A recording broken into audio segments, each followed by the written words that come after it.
Hello, everyone, and welcome to the Bite Me Food, Taste, and Consumption in BL Storytelling panel. I'm your host, Jemima. I am very excited to be here with you. This is on a topic that is very dear to me. It's the basis of most of my academic research.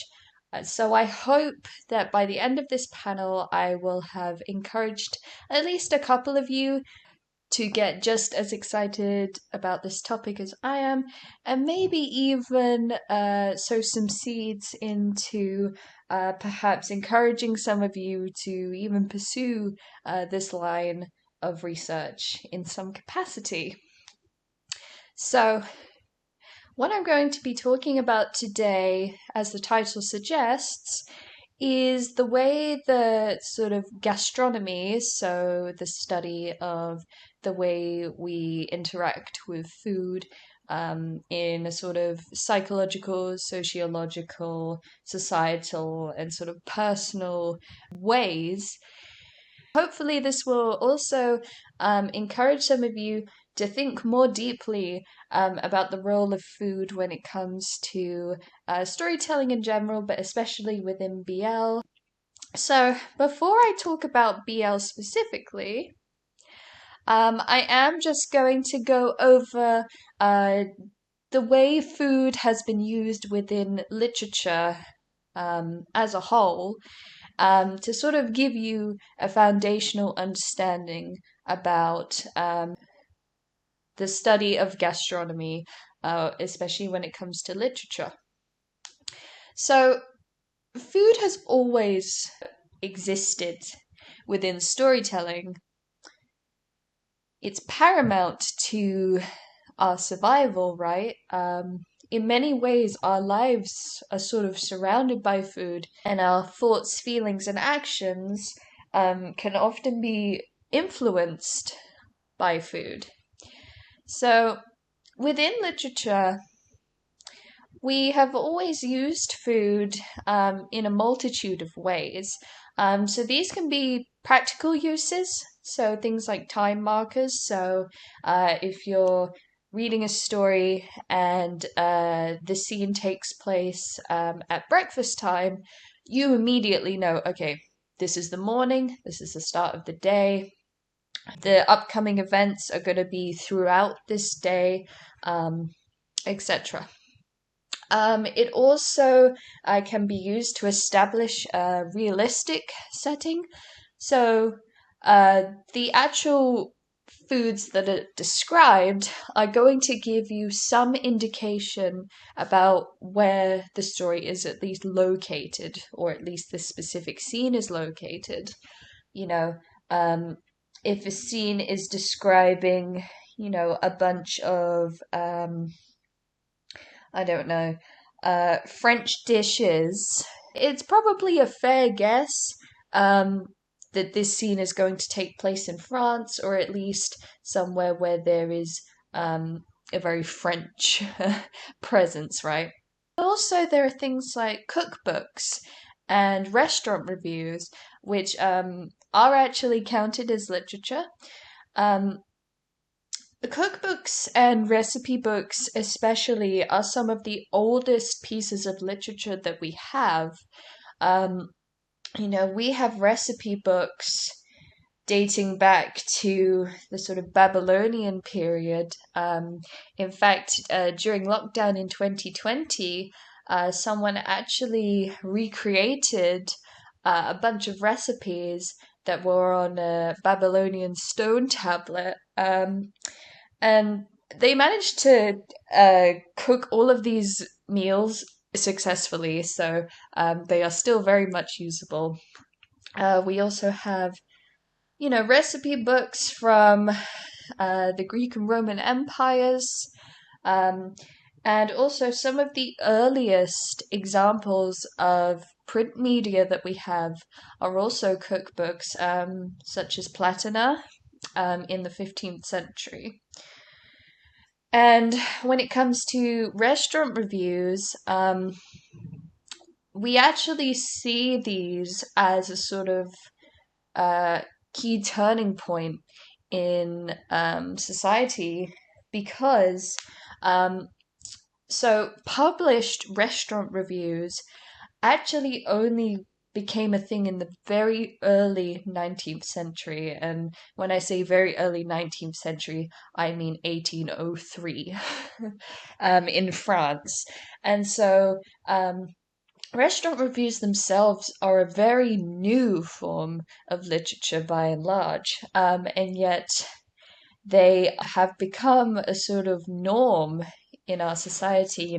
I think we've all had the experience of wanting to look up a recipe and having to scroll through or flip through these big paragraphs of you know, the author talking about their childhood memories and their holidays to northern Italy, and you're sort of rolling your eyes and going, "Good God, please, for the love of everything, just give me the ingredients list."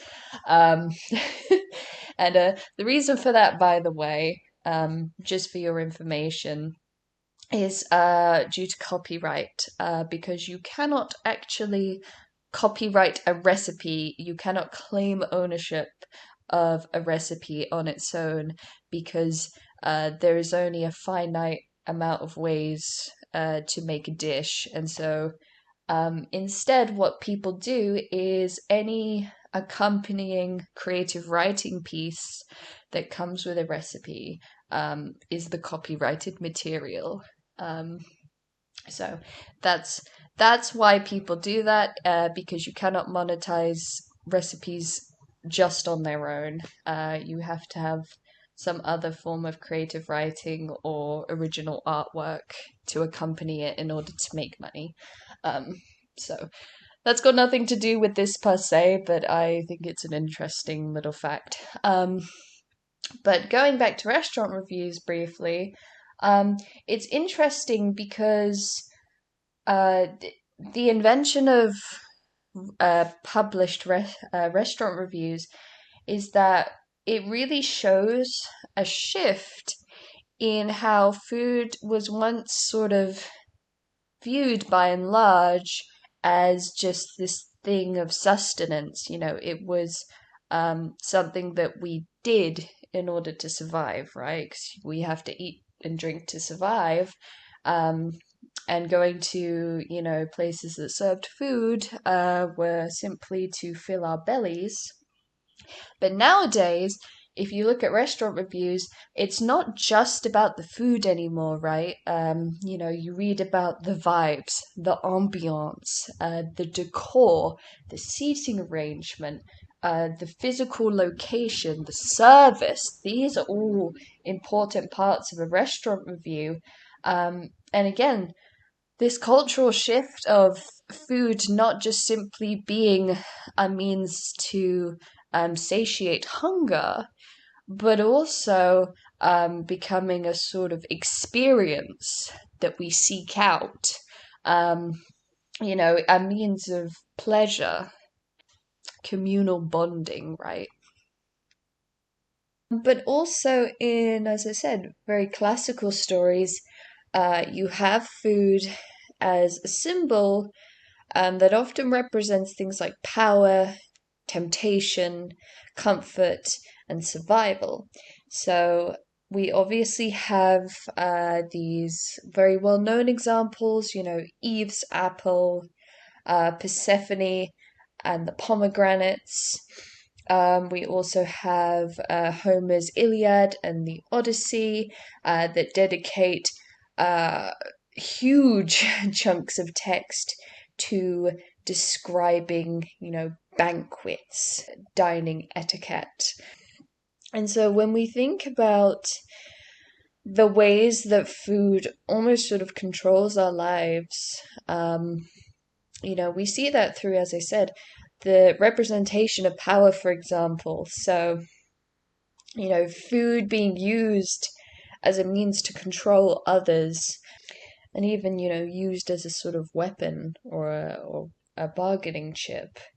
If you think about the history of imperialism and colonialism, sugarcane, spices, tea, on tomatoes, coconut, all these different things where in a sort of post-colonial lens, when it comes to literature, we see a lot of these parallel dynamics where, people who work on a sugarcane field, for example, to them, the sugarcane is, their livelihood. It's the way they're able to provide for themselves and for their loved ones. But on the other hand, it also is used as a physical representation of colonial violence. They are not the ones who are really in charge. They're doing all the manual labor, all the care, but they are not really truly the ones who are benefiting from, the fruits of their earth, so to speak. And also, the treatment of these workers. We also see very modern day examples of food being used as a weapon, as I said. So, if we think about the Hunger Games series, for example, we see food as, again, a means of control, but also the use of food poverty, of scarcity, as well as a means of control and a means of violence. Food is a weapon of war, right? So important to remember that food, by and large, holds very personal meanings for people. We attach a lot of our feelings and memories to food. For me, no matter where I eat, nothing will ever compare to my mother's home cooking. And this is a sentiment that many people share. We associate specific foods and drinks and, dining experiences to specific people and specific events and memories. It draws back to this idea of food not just being sustenance, it's an experience. It's a repository for memory. We seek food out for comfort. If we're having a hard time, we will, indulge in sweet treats, for example. It also ties into this idea of tradition and of heritage and belonging. So we sort of build communal bonds, we build personal bonds through the food that we make and that we share and that we consume. There is this idea about the authenticity of cuisine. And that's actually a really complicated relationship because, what is authenticity when it comes to food? Because, for example, I'm from the UK, and when I tell people sometimes that our national dish is not something like fish and chips, it's actually chicken tikka masala. Some people are very surprised to hear this. And there's a lot of assumptions that are made when people learn this. And it's very funny because to me, it makes perfect sense because, chicken tikka masala, if you were to go to India, unless you went to, a very touristy spot, you will not find that dish anywhere. Most people would have never even heard of it, probably.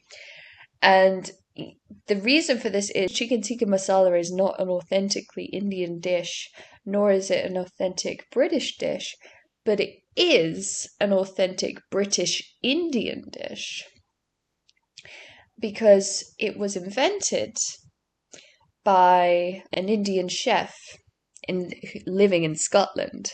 And, it's this idea of sort of this fusion food, bringing your two cultural worlds together. And we see a similar thing when it comes to Chinese American cuisine, for example. You know, um, yes, you will probably not find orange chicken anywhere near China, but you will find it in most Chinese restaurants in America. And again, that's not because orange chicken is inauthentic. Quite the opposite. It is an authentic Chinese American dish because it was invented by Chinese immigrants who were trying to at least partially replicate the taste and flavors of home, and having to use the resources that they had. And so when we talk about food as this sort of reflection of heritage and belonging, of culture and of identity, this is what I'm talking about. In literature, we often see, the smell of food as this sort of marker of otherness. People tend to, have this very physical reaction to, uh, quote, strong smelling food when it is considered foreign. When we think about food, we're also thinking about the ways in which food choices um, indicate things like class and gender, because, certain dishes will be much more common amongst the working class rather than the middle and upper classes, for example. This idea of fine dining is very much both a class and gender issue, because when we think about home cooking and cooking that involves, again, the sustenance, it's often associated with women, with motherhood. And yet, when it comes to fine dining, when it comes to connoisseurship, this then shifts and becomes a much more masculine pursuit.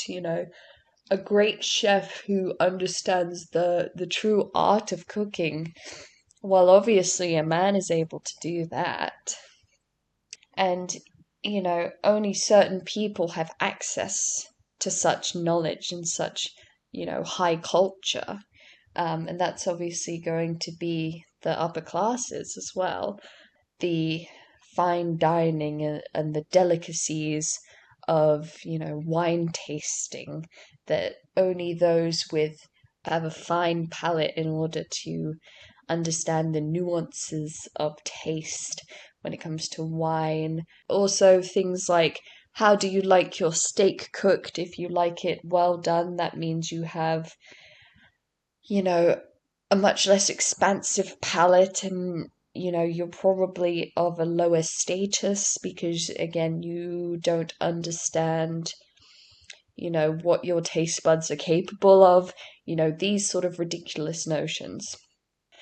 We also see things like desire and relationships through food. So the act of cooking for someone, the act of sharing food is a quite an intimate experience many times. Um, it's this idea of comfort, it's this idea of bonding with others. It's this sort of nurturing thing that we do to show care for one another. But it also can be quite erotic as well, because, a lot of sexual acts have, connotations with food. So, licking, biting, sucking, all of these things, the same mechanisms that we use to consume food and drink. Um, and we see this as well when it comes to things like vampire literature, for example. Um, this sort of, intimate erotic act of, drinking someone else's blood, of being that physically close to someone, that sort of pain and pleasure that fear and arousal, for example. Um, and also, just the act of kissing or actually tasting their immune system. Um, and that's why, when you kiss some people, it's quite a, pleasurable act. When you kiss others, it's not so pleasurable. It's not just about how you feel about that person as an individual. It's also whether your sort of immune systems are compatible, which I find very interesting. And sort of jumping off from that, um, I want to talk about the approach that I use when I think about these things. I'm a gastrocritical scholar. So, gastrocriticism is a sort of interdisciplinary approach to literary studies, but also wider cultural analysis that interprets literature, film, and other art forms through the lens of food and foodways. And so, gastrocriticism is sort of informed by gastronomical scholarship and food studies, of course, and it essentially examines how culinary practices, dining scenes, and food preparation shapes and reflects human relationships, as well as social structures, identity, and interactions with the natural world. And so, central to gastrocriticism is the understanding that representations of food in writing both mirror and influence human behavior, and thus reveals how gastronomy functions as a vital medium through which individuals and communities negotiate meaning, power, and belonging.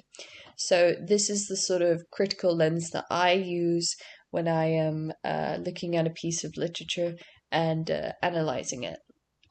And so now we're going to move on because I appreciate I've been yammering on quite a bit.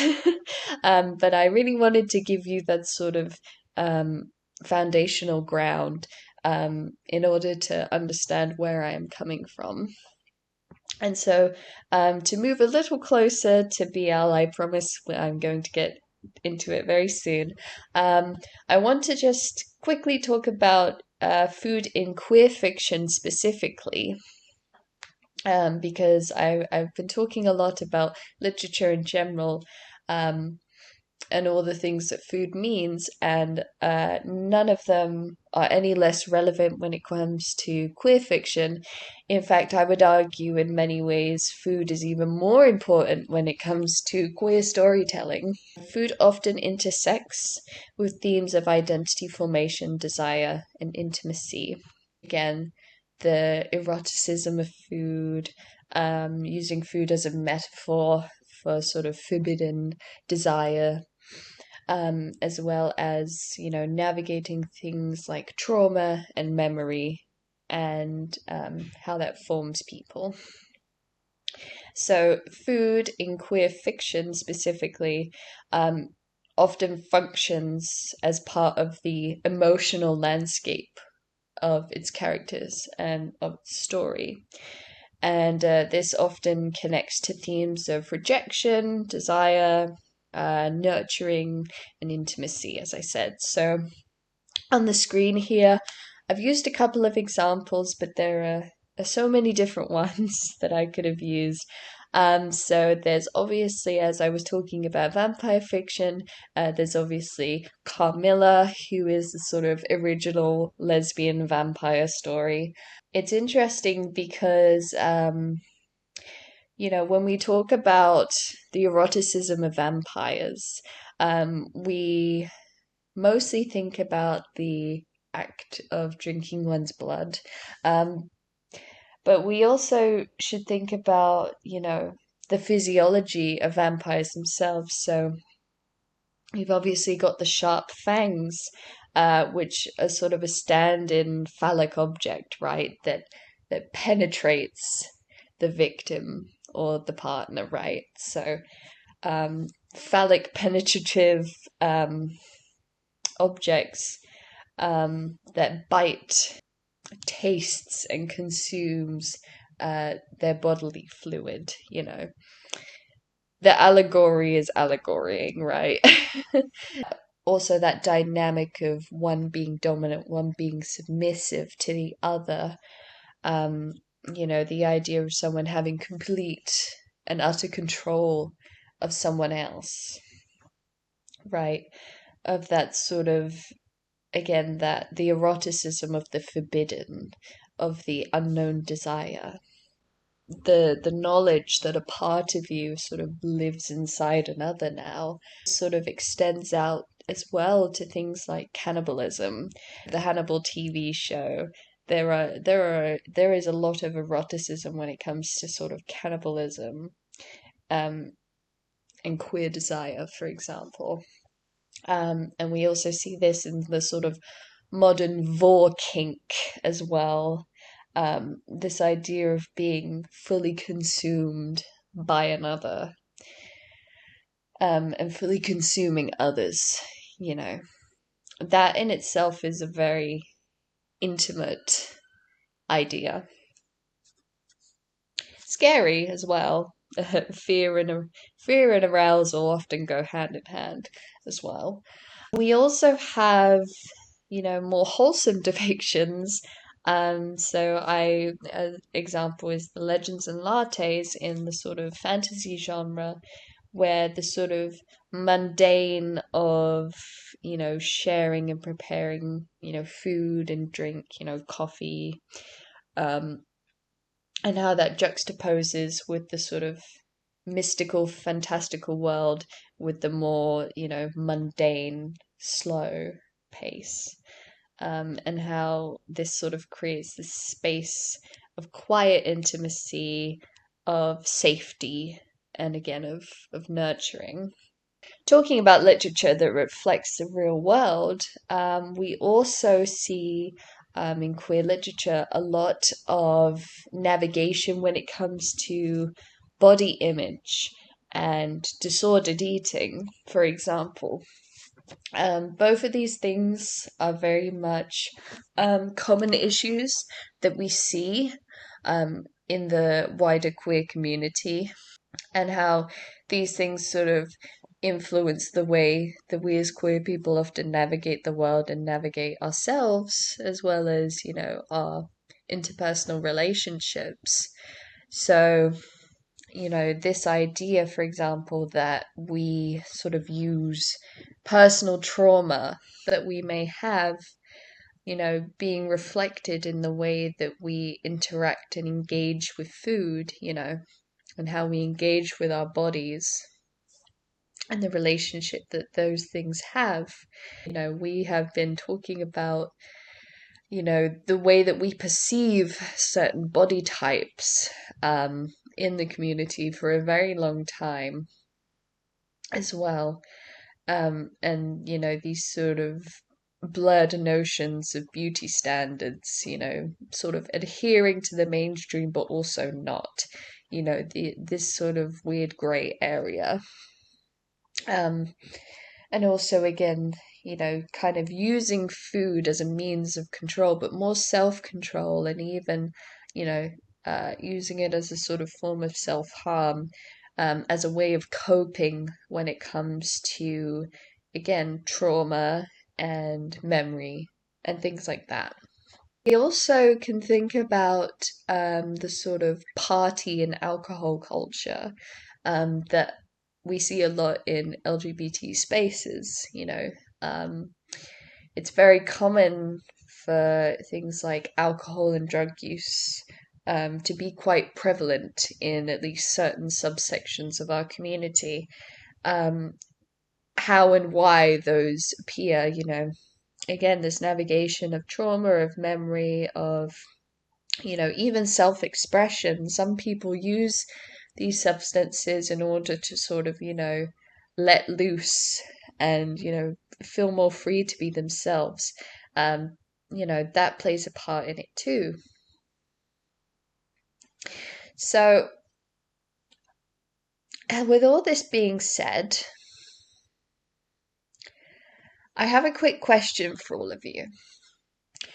And that is, given everything I've said to you so far when it comes to food and storytelling, I want to give you about a minute to just name as many BL series as you can where food, taste, and or consumption plays a significant role in the story.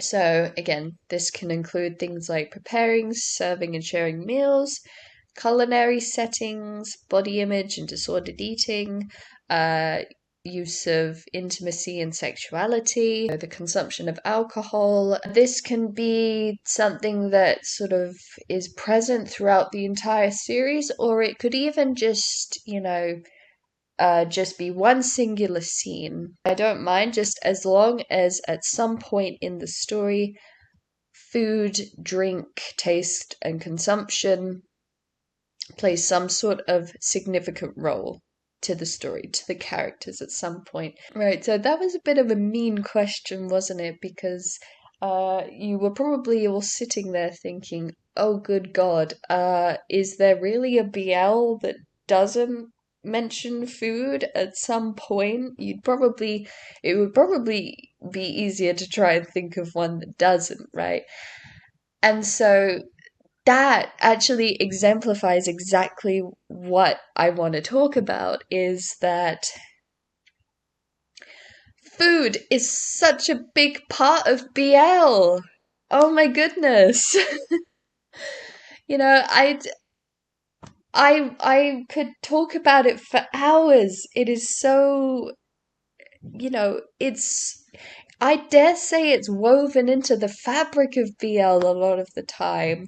And so that's why I am really excited about doing this panel, because good gosh, talk about a symbol of sensuality, you know.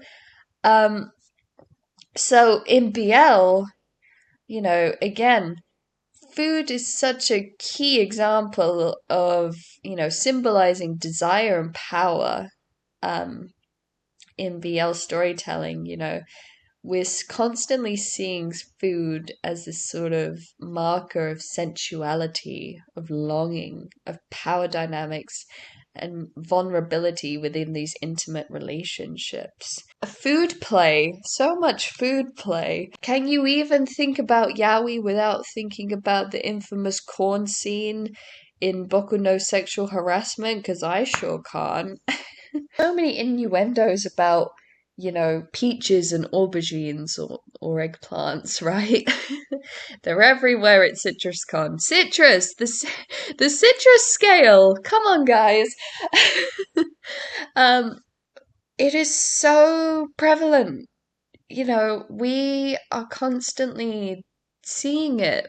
We're constantly seeing the way that we, um, in the space, are eroticizing food. The act of tasting, of consuming, of engaging in sort of sexy food play, and, vampires and monsters, this embodied desire of this indulgence, of this physical act of intimacy. We're constantly seeing these acts of cooking and of feeding and sharing meals as a way of representing emotional expressions and, really showing core moments of sort of relational bonding and enhancing the desire for one another and deepening that connection, and also seeing the sort of tension under the surface through food. And also there are these questions about, as I said, power and vulnerability. So who's feeding whom? And who actually controls the food?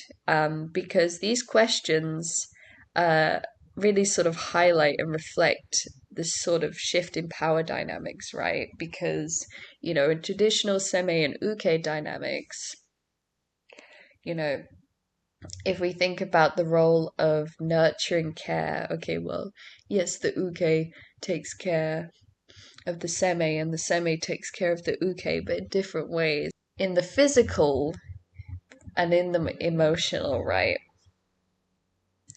Whereas sharing food creates these moments of trust, this sort of uh, vulnerable exposure, and this sort of both physical and, psychological closeness as well, right?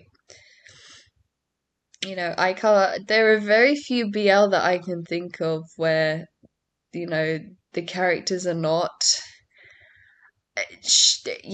eating together or drinking together, or someone's cooking for someone, or, something like that.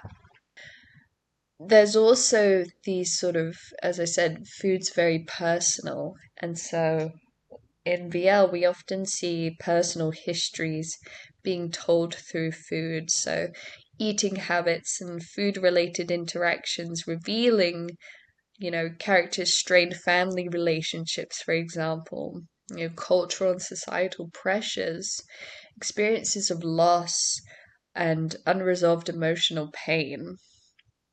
We're always seeing this interplay of trauma and healing where food sort of functions as a symbolic indicator of past wounds and also the possibility of recovery as well. And again, linking that to body image and self-worth, so attitudes towards food, reflecting struggles with self-esteem and inner turmoil, as well as things like personal values.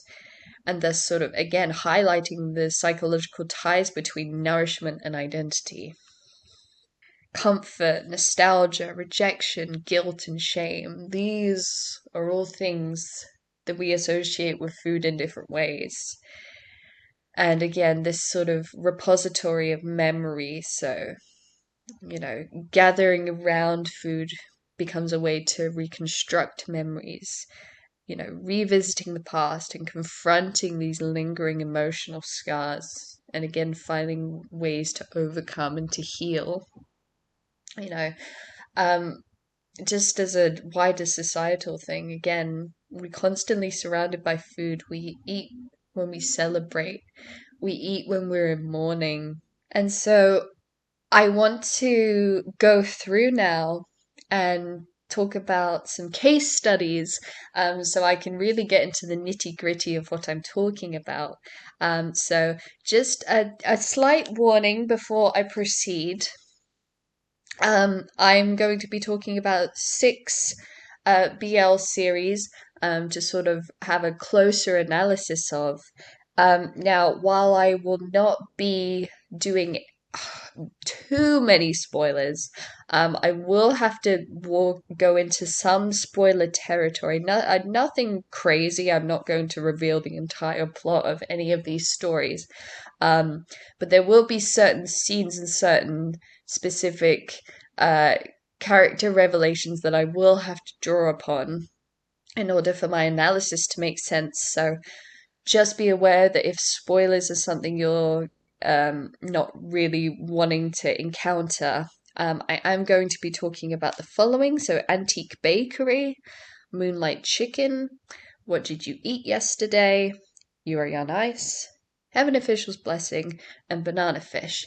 So, if you do not want to be spoiled, please bear that in mind.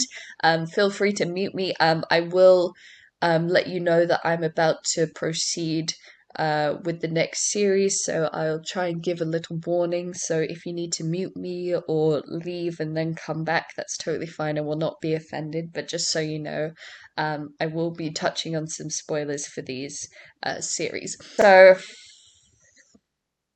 some of these will probably immediately be obvious examples, and maybe some of these might not be so obvious, and that's sort of the intent.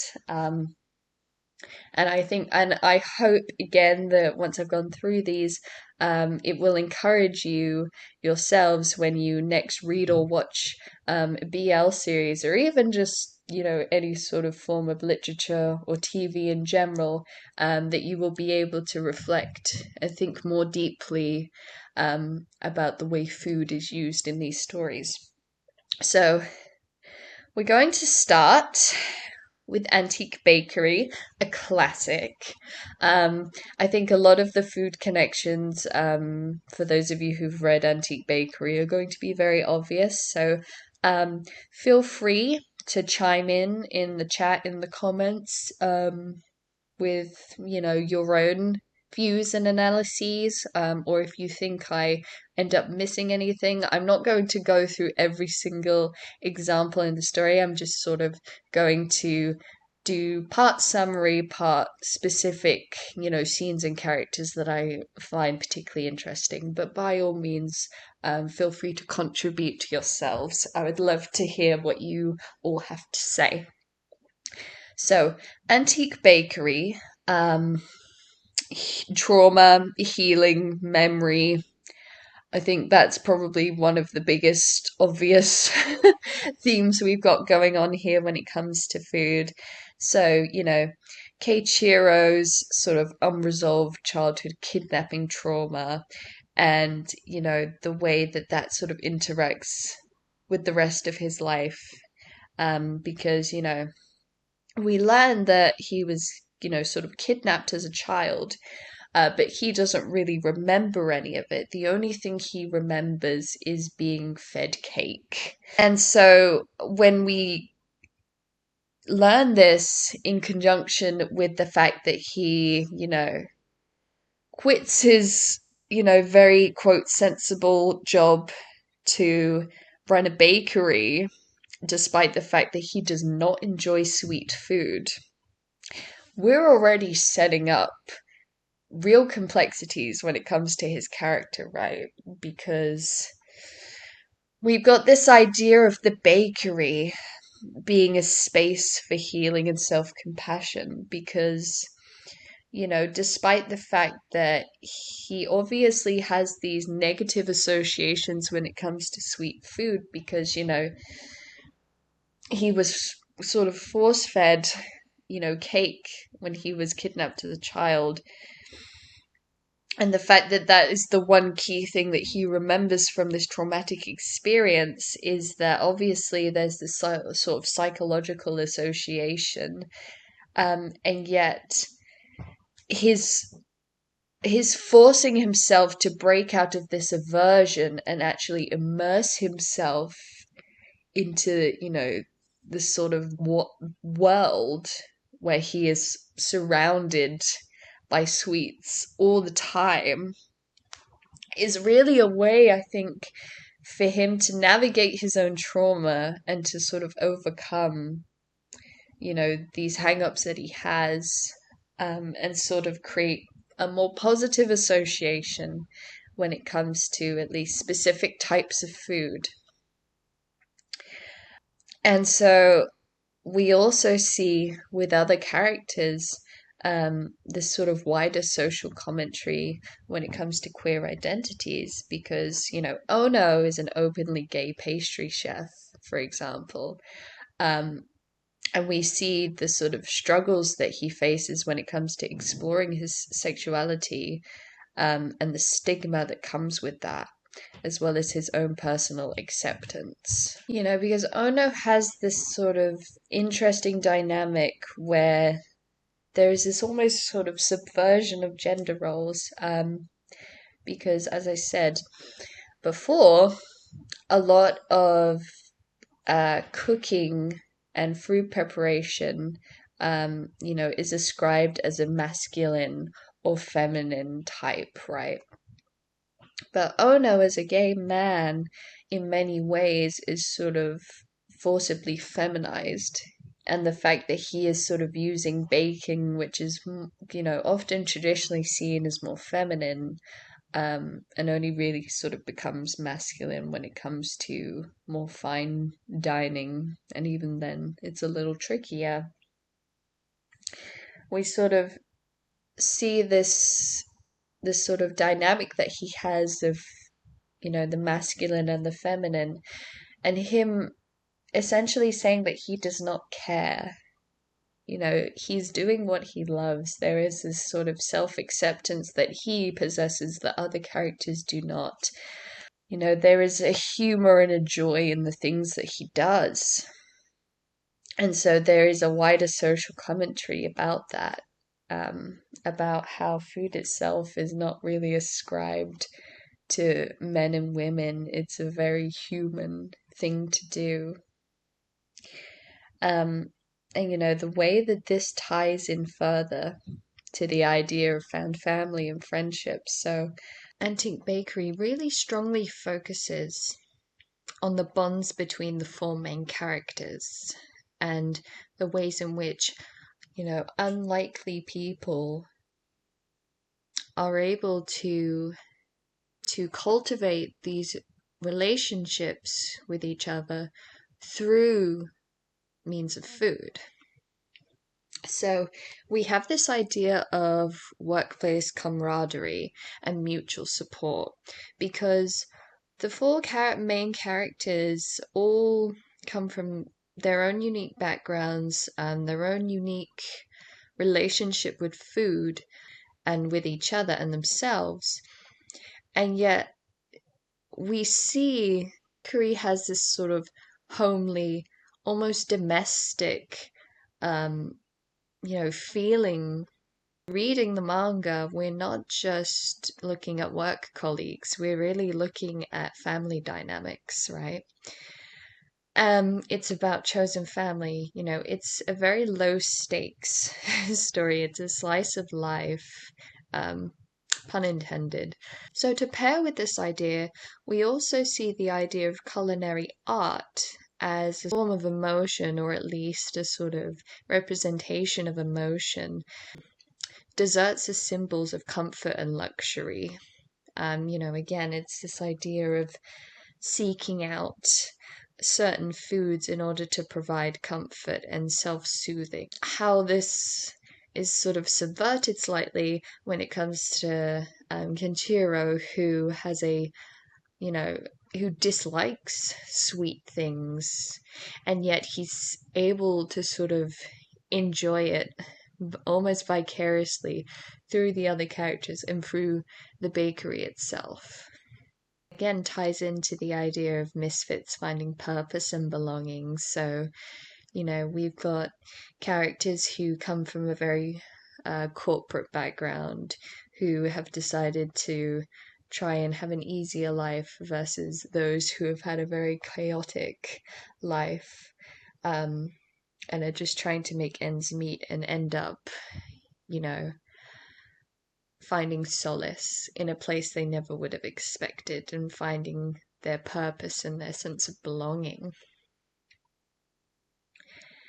And then obviously you have the appearance versus reality aspects. So, you have this charming antique bakery versus the dark personal history. So, this idea of having the exterior and the interior. I liken it to how, some food may look okay on the outside, and as you take a bite, you realize that it is rotten inside. The past lingering beneath a polished surface. So, even though Kenshiro is, having this career change, and sort of reclaiming his trauma and trying to have a more better suited life for himself, he still has to confront the fact that, this in many ways is very triggering for him, and he's constantly putting himself in a position where he's re-traumatizing himself. It may not be really obvious on the outside, but there's always this sort of lingering, sort of dark, looming cloud in the background, so to speak. And it's this sort of subtextual darkness, right? That he does learn to overcome through the relationships that he's able to cultivate.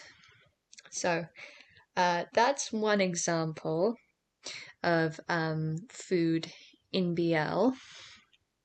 We're gonna move on to Moonlight Chicken now. See, again, this idea of intimacy generated through shared meals. So the setting of the late night diner that creates this sort of private and vulnerable space for the guests, and the physical and emotional act of eating together that sort of replaces traditional romantic settings with something grounded and real. And we, of course, have the presentation of food as a love language. So, you know, people talk about love languages all the time. The way to a man's heart is through his stomach, these sorts of things.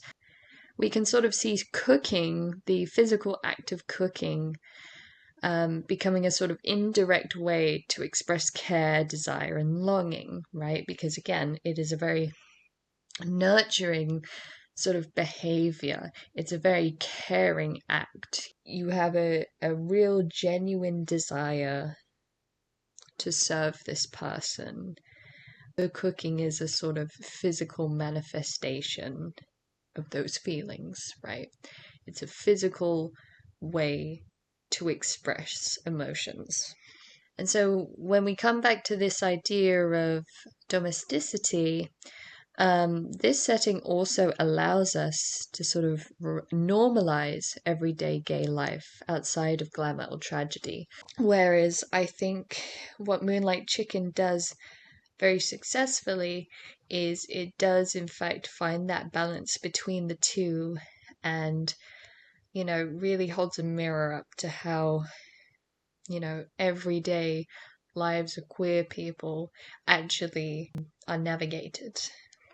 And so we also have this sort of negotiation of power dynamics, like I spoke about earlier, shared meals highlighting, again, emotional imbalance and shifting control in relationships. So, of someone a meal, again, very nurturing and very comforting, but there is a sort of sense of control almost because, the person who is procuring the food and creating the food is the one who is in charge of what's actually going, they're in charge of what exactly is going in the food, how it's being prepared, the way it's served in the dish or on the plate or in the bowl or whatever. And the person who is receiving the food is, I don't want to say at the mercy of the person who cooks, but, they are, it's like receiving a gift, but also receiving that person's labor, right? And, there is an almost sort of feeling of indebtedness when you have a meal cooked for you. There is this sort of feeling of, oh, this person has spent this time and energy cooking for me, so I must show gratitude, I must show that I enjoy it, I must ensure that they feel they are appreciated, and perhaps I may even return the favor at another point in time, or at least thank them in another way. Similar to Antique Bakery, we've got this idea of chosen family, but also just wider community, because, if we think, in a similar way to the patisserie in Antique Bakery, the diner in Moonlight Chicken acts as this sort of haven for marginalized characters, queer characters especially, but any sort of marginalized person has this sort of safe place within the diner, right? And it goes back to this idea of, food as sustenance as well as a personal sort of experience, right? Because there's the safety in knowing that you are being fed, and there's also the safety of knowing that, at least in this little bubble, there is no harm, there is no judgment, or at least temporarily, food creates a meaningful sense of belonging. Even, if it's only, from the moment someone walks in to the moment someone walks out, they are safe. They are in the diner's care. And then we also have, of course, the bittersweet romance. So the warm, comforting dishes that contrast with the complicated, imperfect relationships that we see in the story, and how meals sort of become this space where desire, regret, and hope coexist. So again, ascribing personal meaning and memory to certain dishes, and to the people who make them. And then again, we see some of these other similar ideas in the manga What Did You Eat Yesterday? This sort of queer domesticity where home cooked meals center the long term relationship between Shiro and Kenji. So, um, we also have this play of gender. So, again, home cooked meals being more associated with, you know, domesticity in a sort of traditional sense. And Shiro particularly sort of expresses this care through his very carefully planned, budget conscious meals. And so we can see this idea of food becoming a sort of substitute for verbal affections. And, again, meals highlighting contrasts in personality and income and lifestyle.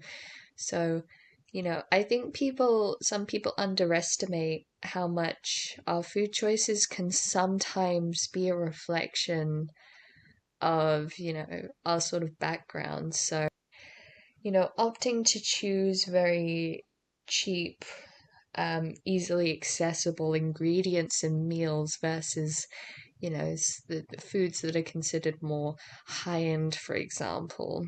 The idea of something being organic or not, that can really, hold a mirror up to at least the ways that our upbringings and our sort of socio-economic and cultural backgrounds sort of influence our food choices. Cooking is essentially mediating this tension and reinforcing compromise because, again, detailed attention to grocery budgeting can reflect practical concerns.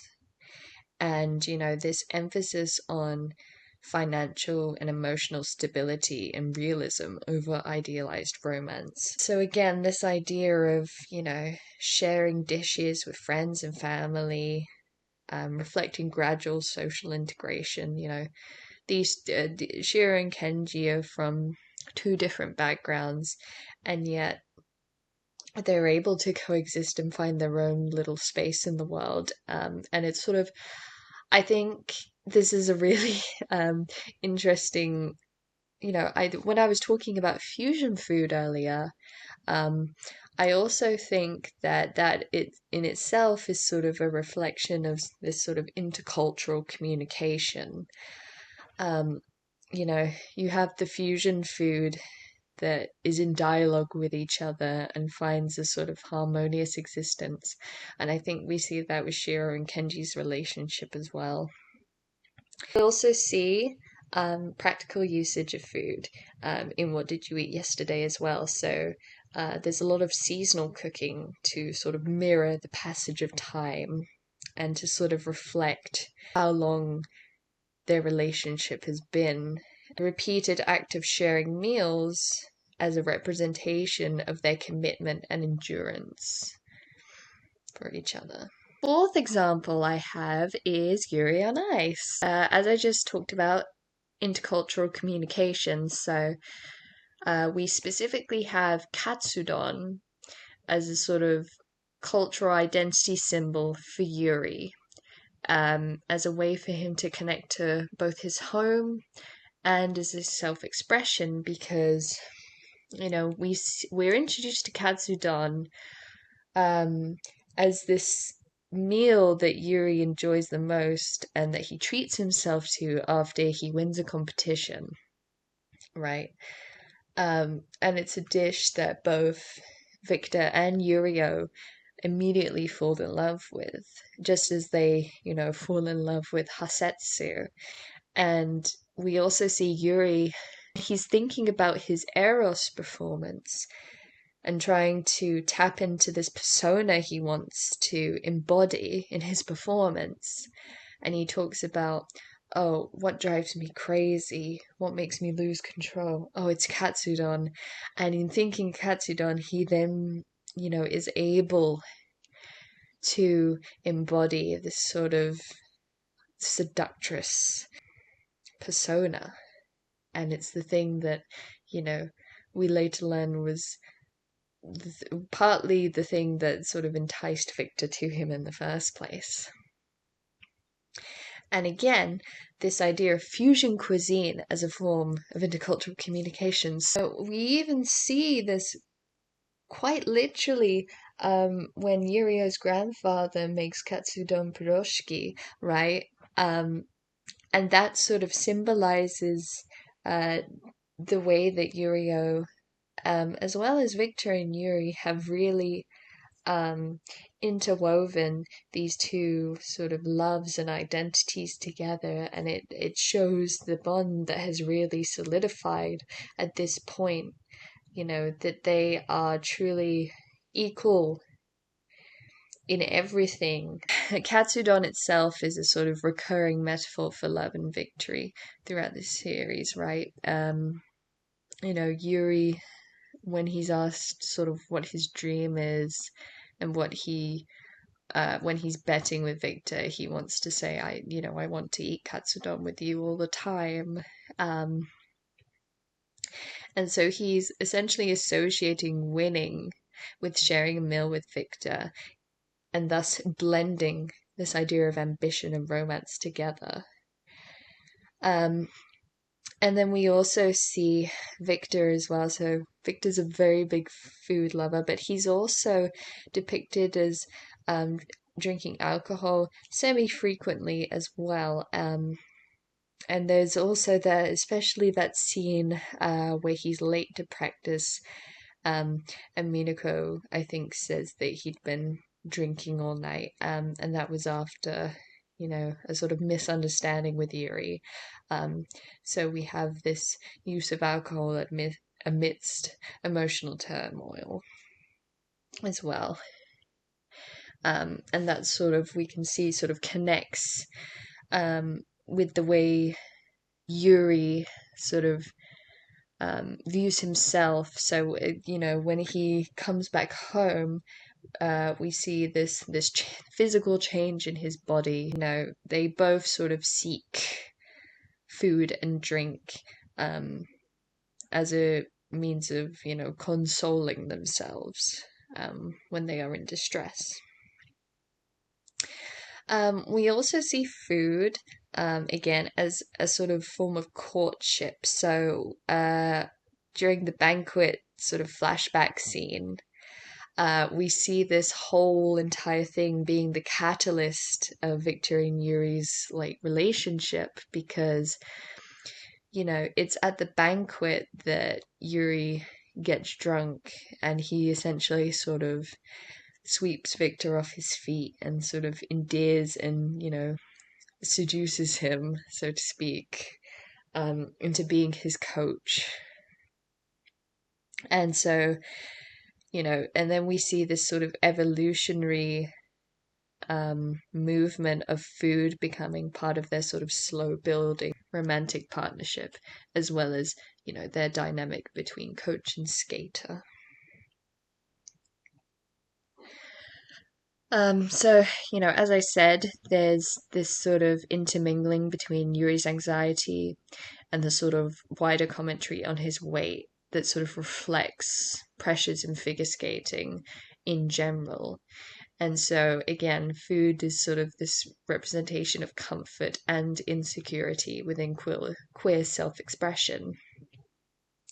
And then we also sort of see this is a very subtle example, but we have the juxtaposition between Minako with her dance studio and her bar. Yuri goes to Minako's dance studio as sort of a means of catharsis in a way. He feels better when he's dancing. He feels better when he's on the ice. And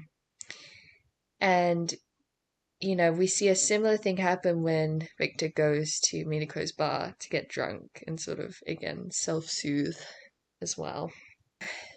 Finally, we have this idea of warmth versus competition. So, we have the emotional warmth that's shared between the skaters when they share a meal, where they share that meal, that scene where they sort of announce their engagement to everyone. They're all very friendly, they're all very chatty, it's very, it's a very relaxing, warm environment where they can all just be friendly. And that contrasts with the sort of cold, high stakes skating rink, right? Um, and so it sort of provides this emotional grounding a bit amidst public performance. And so it further allows the sort of softer, less guarded sides of all the skaters to be seen, in contrast to their personas on the ice as well. So again, food being a sort of icebreaker, so to say, um, and sort of allowing everyone to, allow their more softer emotional selves to come out through food. All right, and then we have heaven official's blessing. So one of the most sort of obvious examples, I think, is this idea of food as devotion. So, you know, we're dealing with gods and ghouls here. So, um, the act of offering food to a deity is something that is very long established. It's one of the oldest religious practices that we have, right? As well as offering food to the dead. So, this idea of sharing and gifting food um, to sort of allow Xielian and Huachang to exist as equals. You first see a young Huachang in the Shanle temple. Xilian encourages him to eat the offerings because obviously he sees that Huachang is starving, and Huachang is resistant because he doesn't want to be disrespectful, but then he eventually, gives in. And then, we have later on scenes where they are sharing water, sharing food, cooking for one another. And then that sort of emotional high point when they are doing the bet in the gambler's den, and Xielian offers the half-eaten bun as the reward. And what I really love about that symbol specifically is that it really highlights the how much they view each other as equal, how much respect they have towards each other, and showing that Hua Cheng truly accepts and loves Xielian in any form that he comes in, and how Hua Cheng is the only person Xielian can ever truly show all of these sides to. So the it's a religious devotion, but it's also an emotional devotion as well. It also allows us to sort of humanize the divine and the ghostly by providing these sort of private, tender spaces. Um, and how, again, all these repeated acts of feeding throughout the years really emphasize Hua Chang's centuries-long love, and again, this devotion to one another and equality. And then from a sort of character standpoint, we have Xielian's terrible cooking as a way to connect to his mother, because we learn that his mother was a very terrible cook. And so after she dies, Xielian sort of continues that bad cooking on, almost in a way to honor her and to sort of have her sort of live through him in a way, so that he can still sort of keep a piece of her almost. And we also see this with some of the ghosts as well. So when we have characters like Hershuan, um, whose trauma is sort of manifested through the way that he eats and his powers as a ghost. So Hershuan's family, owns a restaurant, and when he was imprisoned, he was forced to eat swill, right? And so we see how he sort of navigates his trauma by, going on these really long periods of almost sort of binge eating. Binge eating everything in sight, and how that's physically manifests in his bonefish, right? He's a ghost of devouring ships, right? He sinks ships and devours them. But then he also goes through long periods of, isolation and not eating anything, which sort of mirrors this idea of, disordered eating. Juxtapose this with a character like Chi-Rong, who, as a ghost, is sort of this gluttonous cannibal. So, it's implied that some ghosts, at least low level ghosts, still have to, quote, eat in some way. But the sort of higher ranking ghosts don't need to do that. Hua Chong doesn't actually have to eat, and he doesn't eat apart from Xie cooking. He Xuan doesn't have to eat, but he's sort of incorporated it into his powers as ghost. Qi Rong doesn't have to eat, but he actively chooses to in sort of the worst way possible. He is actively choosing to eat human flesh simply because he is the worst. um, and so, it sort of reflects how he was when he was a human, how he was this incredibly selfish, self-serving individual, and that has not changed as a ghost. In fact, it has in fact gotten worse. So, characterization through food. And then, sort of jumping off from that, we see food as a sort of marker of class and status. So food mirroring shifting societal attitudes and social status as well as resilience. So, we learn that Xielian as a child was incredibly picky. Um, and when we see him in the sort of present day, he by and large opts for very plain, humble meals and scraps. The pickiness is not in his vocabulary anymore. And then we also see that in Ghost City there are food stalls and restaurants pretty much everywhere. And we sort of see this as a sign of indulgence and self sufficiency. The ghosts don't need anyone to take care of them, they take care of themselves. And this is juxtaposed with the sort of heavenly realm and the sort of bodily purity. So we learn that many gods do not consume any sort of food or drink as part of their cultivation, whereas the ghost realm does not concern itself with such things. And then finally, we have this concept of protection through provision.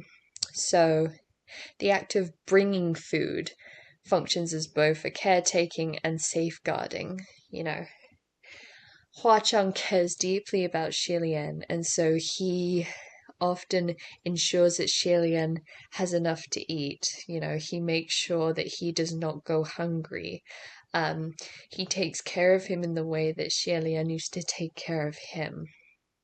And so nourishment then becomes sort of intertwined with trust and safety.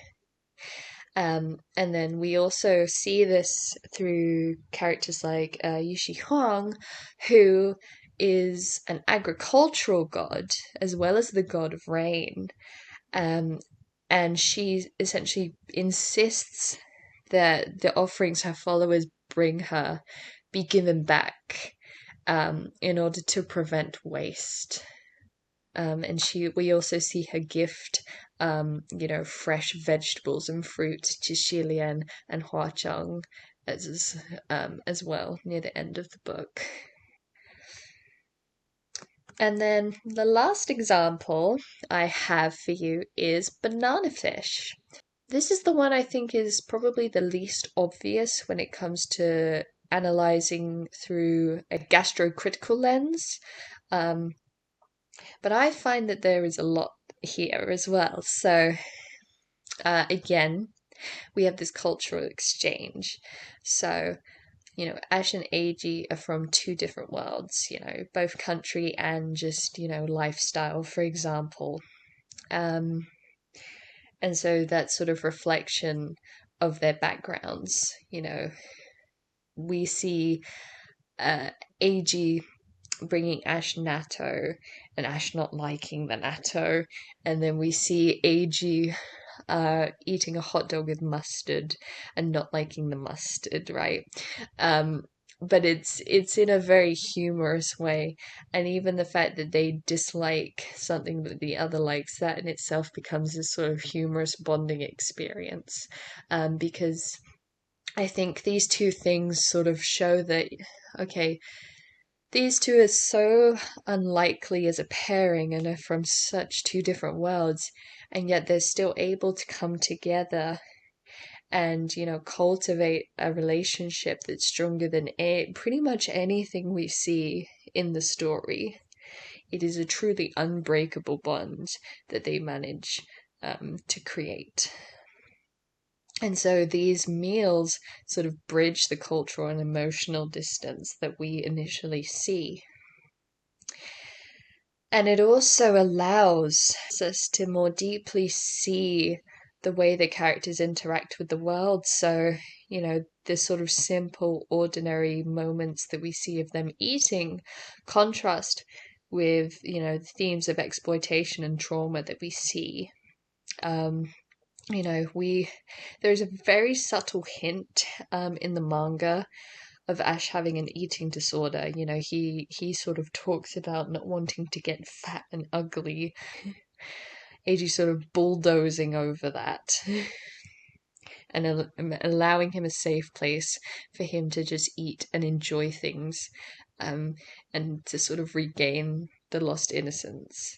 And we also see this with Ash's fear of pumpkins, and sort of viewing that as a representation of his denied childhood, right? Because, he develops this fear during Halloween, and it's something that is very innocuous but very juvenile. And it really shows that he is still very young, and there is still that sort of child in him. Despite everything he has gone through, it's one of his few sort of childish attributes he has left, and that's a major reason why he hasn't, quote, gotten over this fear. It's almost like he has attached himself to this fear of pumpkins in order to keep hold of at least one tiny part of his innocence and childlike self. And again, shared meals signaling rare moments of safety amidst the violence that we see in the story. And these sort of man-made domestic spaces around food highlighting the tragedy of what cannot last, right? We see these small quiet moments and we so desperately wish that they would last. Because as we know, there's a lot of intertextuality and foreshadowing within Banana Fish. So even just from the title, the banana fish, right, acts as a metaphor for Ash's indulgence in Eiji's love before death. So, in the original Salinger story, the banana fishes gorge themselves on bananas until they essentially die. And this is sort of the same thing that Ash does with Eiji's love. He gorges himself on until he is so full, and that it's at that point that he dies at the end of the story, right? It's that foreshadowing. And, again, this idea of care as protection and intimacy, and through intimacy and small gestures. So eating together becoming a quiet form of bonding, of food replacing overt romantic expression in hostile environments. And, sort of functioning as a subtle act of guardianship and care, and therefore nourishment further becomes a symbol of concern without explicit vulnerability. So I hope those little pieces of analysis have sort of given you an idea about how food, taste, and consumption play such a vital role when it comes to storytelling in BL. And so I hope I've been able to encourage you to more sort of deeply consider the role of food whenever you watch or read a BL story. And the next time you do, I really hope that you are able to sort of pick out any instances of food and able to see how exactly it functions in the story, in the scene, in the characters, etc. And again, if anyone is interested in, food studies and gastrocriticism and gastronomy, and how to incorporate it into your academic study or even your professional career, please let me know. My DMs are open. I also have a discussion board for the panel if you want to drop any questions or leave any comments. But that should be it for me. Thank you so much, everyone, for coming.